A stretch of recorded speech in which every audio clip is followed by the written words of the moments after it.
The second process of the Align Plan and Organize domain, called Manage Strategy, has 6 practices. The second practice is to assess the current environment and capabilities. From a RACI charts perspective, the entities that are responsible for this practice are the business executives and the heads of IT architecture, operations, and development. The entity that is held accountable is the Chief Information Officer.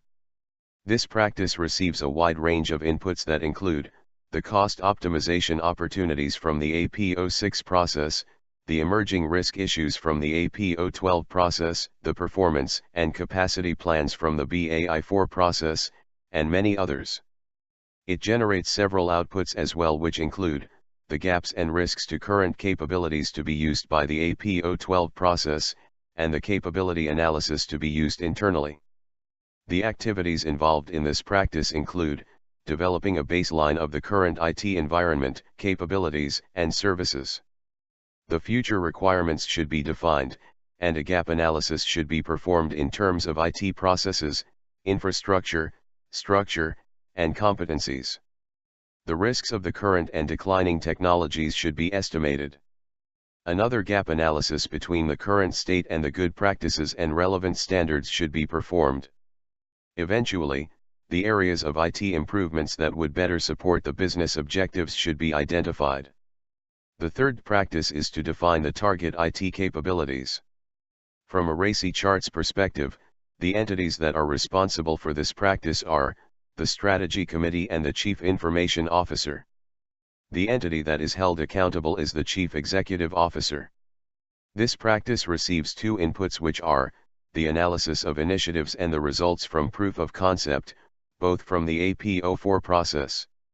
It generates several outputs that include the high-level IT goals to be used internally, and the proposed architecture changes to be used by the APO3 process. The activities involved in this practice include considering the emerging technologies and innovative ideas, and at the same time identifying the threats from the current declining technologies.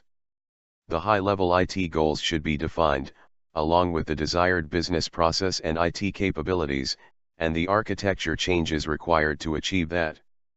The fourth practice is to conduct a gap analysis. From a RACI charts perspective, several entities are responsible, including the business executives, the audit function, and most of the IT heads and managers.